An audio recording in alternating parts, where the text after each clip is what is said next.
You're not ever going to get to where you're going, because as fast as you get there, there's going to be something else that you want that is out there. So you might as well just start being really incredibly satisfied and appreciative and blessed and worthy. You want to use the word fortunate. You want to acknowledge how fortunate you are about where you are. You want to praise yourself about all the distance that you've traveled to be here, and you want to feel appreciation for all of the components that are there with you now, and eagerness about how much more is coming. It's a fine line, isn't it? Because sometimes when we ask you to look off into the future, it distracts you from what's going on. If what's going on is good, then give it your undivided attention. Count your blessings among the components of it. And if there's more that you want, then use your ability to imagine. Yeah, I always want these really big things out of my life, and a lot of times I've been very fortunate to have had a lot of things come to me. When you ask yourself why you want it, in other words, do you want it? We're just going to put some questions to you. Sure. So let's say that you are reaching for something that will bring a lot of human recognition to you. Right. People are going to stand up and take notice when they see it. And they're going to be pleased with what they see. And as they hold you as their object of attention, you're going to feel their pleasure at your accomplishment. Right. So is that the basis of accomplishment that inspires you? Or are your own rockets and subsequent aligning with them enough for you? I think originally it was the earlier stuff, and now, of course, through you, it's definitely the rockets. So if you want a little and line up with it, there you are. But you can't stay there more than for a moment, because now you've got this new vantage point with new contrast that's going to cause you to reach further.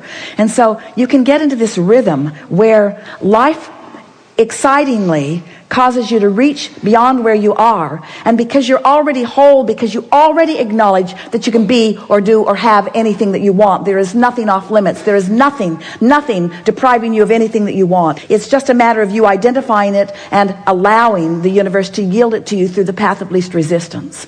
So now it becomes a life process of eagerly sifting for the express purpose of finding something that is beyond where you are, so that you can have the exhilarating experience of moving from where you are to that, you see.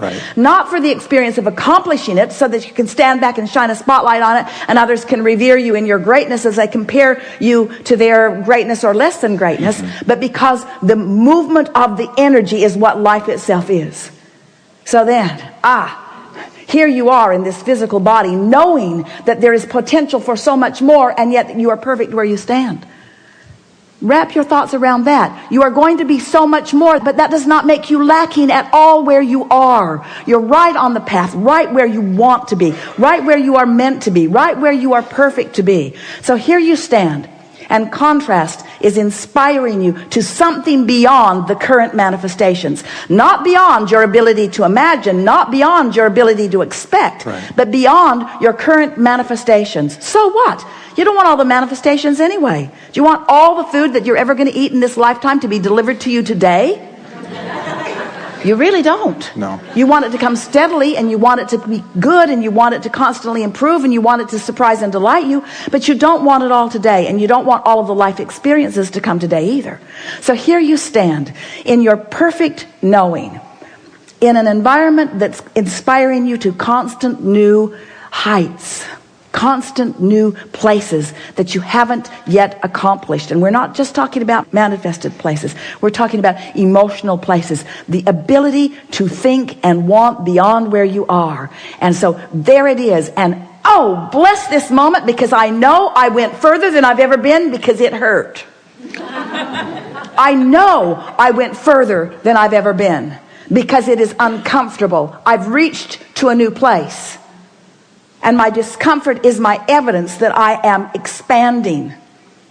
But my expansion doesn't hurt me anymore, more than for just a moment, because I want something that I can't for the life of me figure out how to accomplish. But the fact that I want it, and my knowledge of the laws, my knowledge of the laws of the universe, my knowledge of my worthiness, my knowledge makes me know I can expect this. So now I can launch a desire and expect it instantaneously. That's how you felt when you got here. That's what made Esther get up on the barn. In other words, there's more, there's more, there's more, there's more, there's more, there's more, there's more, there's more, there's always more. And now I'm resting in that eagerness of knowing that there's always going to be something more for me to want. And the best feeling in the world is to know I reached beyond where I am because I can't see a path, and it annoys me. So I step back from not being able to see the path, and I remember there always is a path. All I have to do is chill out and it'll light up a little more. It's always fun on the path. It's why I came. Didn't come to get it done, because it never gets done. I didn't come to get it right, because nobody's making those judgments. I came for constant expansion because it feels so good. It feels so good.